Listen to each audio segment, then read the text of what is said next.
こんにちは。銀座成功堂斉藤久志です。日本刀の美、今回は長野からお送りいたします。長野には山浦実夫清丸兄弟、そして人間国宝でいらっしゃった宮入幸平先生など数多くの名工を輩出しております。今回はここ坂町で活躍をされている河内一平当主をお訪ねし、いろいろなお話を伺いたいと思います。どうぞよろしくお願いいたします。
河内さん、お疲れ様でした。ありがとうございました。ありがとうございました。ものすごい迫力だったですね。そうですか、ありがとうございます。感動しました。で、作刀のですね、はい、話はまた後ほど、はい、お伺いさせていただきますが、まず河内さんがその刀匠になられるそのきっかけお話しいただければと思います。はい。私実家がですね、もうそもそも代々続く刀鍛冶の家に生まれまして、ね、はい、父もまだ今現役で、はい、もう80歳超えてますけどもまだやっておりまして、で、やっぱり実家の家業っていうのはあんまりなんていう好きになれないっていうかそういうもんで、僕も例に漏れず小学校ぐらいの時はですね長男だし、周りもそういう目で見てたんで将来刀鍛冶継ぐんだろうななんて思ってたんですけども、中学になってくるぐらいでやっぱり嫌になってきましてですねそれで高校大学と家から出て下宿をしてなるべく家にはもう近寄らないようにして、僕はもう絶対刀鍛冶はならないっていうつもりで過ごしてたんですけども、東京で働いたりなんかしてまして、でお金をまた貯めてシルクロードをですねアジアの方からずっとイギリスまで行きたいなっていうような、そんな時に今の親方になる宮入がですね渋谷の東急で個展をやるっていうことになりまして、一平東京にいるならぜひ見に来いよっていうふうに誘っていただいたんですね。でそれで個展の会場に行っていろいろ話をさせていただいたりなんかした時にですね、宮入もやはり代々の刀鍛冶の家に生まれていろんな葛藤があったりなんかしたっていう話を聞いて、でその帰る時に個展の図録をいただいて、で家に帰って読んでみたらですね、物を作ることと、旅をすることは同じであるっていうようなことが書いてありまして、で僕はそのシルクロードをね逆にイギリスまで行ってなんかかっこよく言えば自分探しの旅みたいなことをまだしたいなっていうような気持ちだったんですけども、物を作ることによってその自分の内面を旅できるんだっていうことに教えていただいてですね、で今までなんかちょっとモヤモヤしたものをこの目の前の霧がパーッと晴れるような気がして、それでちょっと刀鍛冶になってみようっていうかここでやってみようっていうふうに思いまして、でやっぱりそのきっかけをくれた今の親方の宮入のところで修行しようと思って、で宮入の門を叩いてですね、ぜひ刀鍛冶になりたいんでよろしくお願いしますっていうふうにお願いしたっていうのが始まりです。それから修行があって、はい、で、独立ということで、はい、その独立はいつ？修行自体は5年で、一応文化庁の許可をいただいて、でその後、3、4年ですかね、お礼奉公をしながら、まだしばらく宮入のところでいて、もうだから修行を始めて20年ですかね21年ですかね、宮入のところでお世話になりまして、ようやくいろんな目処が立ったんで、いろんな縁もいただいて、この榊の地で仕事場を建てるっていうことになったっていう感じですね。これ河内担当道場という形で名前にしてるんですけども、担当場とかいろんな名前あると思うんですが、やっぱり刀を作るだけじゃなくてですね、自分の精神も鍛えるような、あるいはもし僕のところで修行したい、教えてほしいっていう若い子がいればですね、やっぱりその人たちもただ仕事を教える、刀作りを教えるだけじゃなくて、やっぱり精神的な面だとかですね、生き方だとかですね、そういうものを僕が師匠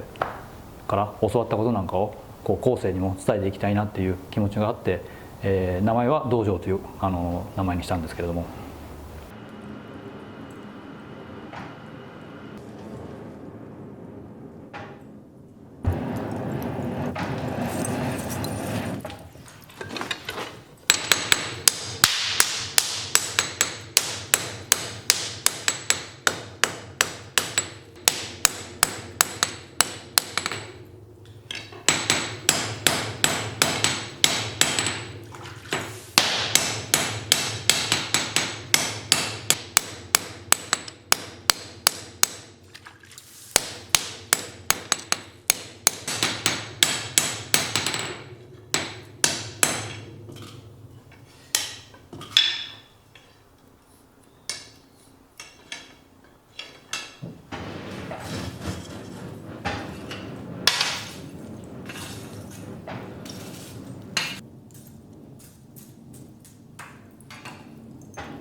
私も初めて正直言いましてこの作刀をする場面を拝見したんですけども、いや本当にまず迫力に圧倒されました。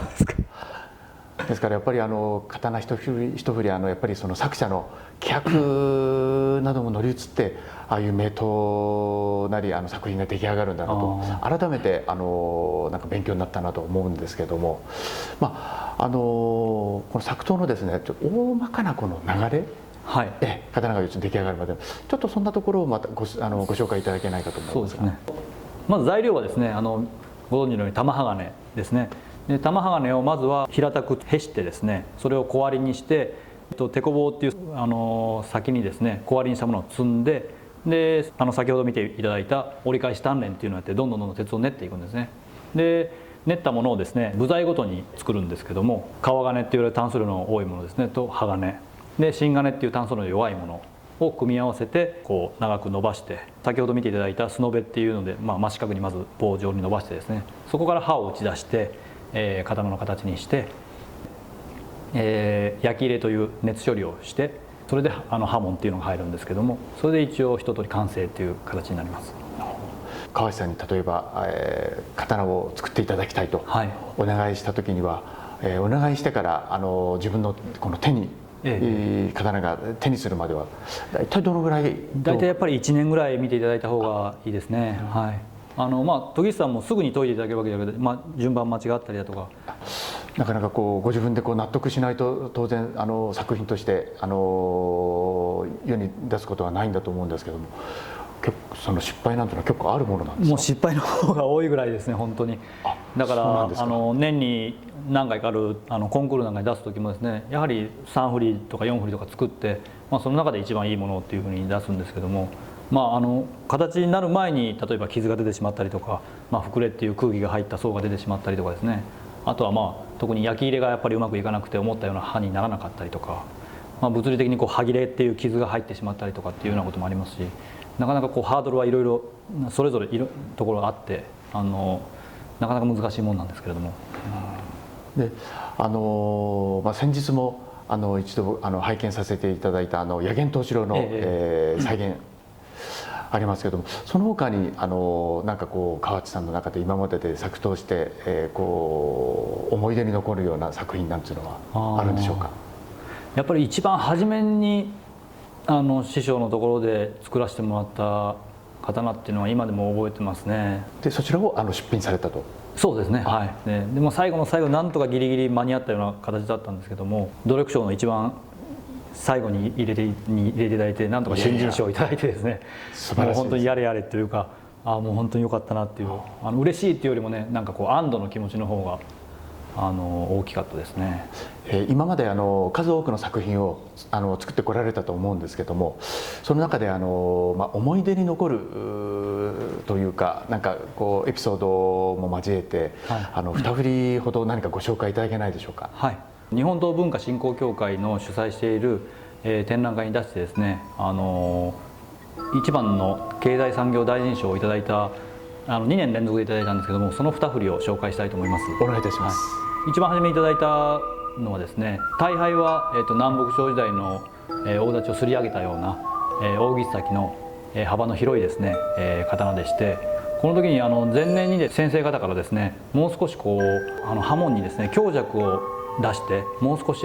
躍動感出した方がいいんじゃないかというアドバイスをいただきまして、やっぱりこうあんまり躍動感出すと刃文がうまく入らなかったりとかするもんですから、結構怯えて、それまではですね弱気な作風だったんですけども、その時はもう思い切ってやってみようと思って、自分が思い描くよりももっと派手にですね、焼き入れの時に土置きなんか工夫してですね、派手な刃文にしたんですね。それが評価されまして、刃文も見ていただいたら分かるように結構出入りの激しいのたれの刃文になってます。でその翌年に出品したものも経済産業大臣賞をいただいたんですけれども、それはですね大敗は同じような扇先の、幅の広い刀でして、その前年の派手なものよりも少しこうおとなしめにして、煮絵をですねもう少し細かい明るい煮絵をつけようと思ってですね出品したもので、それも評価いただいて、おかげさまで2年連続で経済産業大臣賞をいただくことができました。素晴らしいですね。おめでとうございます。ありがとうございます。今世の中がこう大きく変化をしていって、いろいろな大変なことがありますけども、おそらくですね川内さんが作刀する中でもいろんなこう状況がやっぱり以前とは変化をして、いろいろこうご苦労があるんじゃないかなと思うんですけども、その辺いかがでしょうか。そうですね、刀鍛冶は刀を作るのはやっぱり一人ではできないもんですから、いろんな職人さんとか、研ぎとか鞘とか幅木はじめですね、それ以外にもですね、例えばこの木炭ですね、炭を焼く職人さんも今少なくなってまして、赤松の黒炭で東北の岩手の方で焼いていただいてるんですけれども、実際使う時はこの丸太状の炭をですねこういうふうに細かく適度な大きさに割って使うんですけども、今実はこの炭を作る職人さんがですねどんどん減ってまして、あとウッドショックもあったりなんかして、材木自体の値段も高騰してたりとか、後継ぎがいないとかですね、いろんな問題がありまして、もう刀鍛冶はですねこの炭がないと刀を作れませんので、非常に困ってるんですね。それは一つやっぱり深刻な本当に問題ですよね。で炭はやっぱり焼くのにすごい技術がいってですね、なかなかそう簡単には焼けないんですよね。で作業としても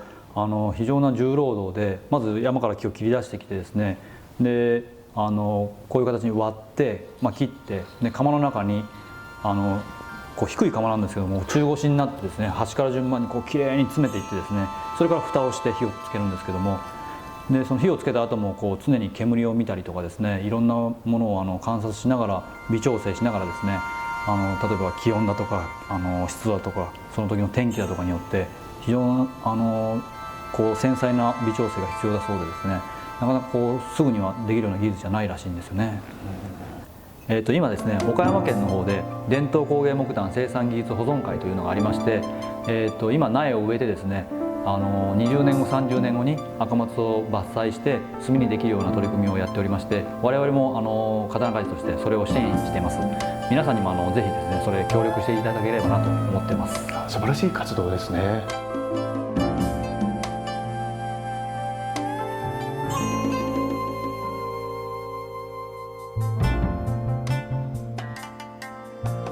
日本刀の美、今回はいかがでしたでしょうか。作刀現場に伺い、その迫力、そして刀匠の気迫に圧倒され、改めて現代刀の魅力に触れることができました。これからもその現代刀の魅力を皆様にお届けしていきたいと思います。どうぞよろしくお願いいたします。本日はありがとうございました。と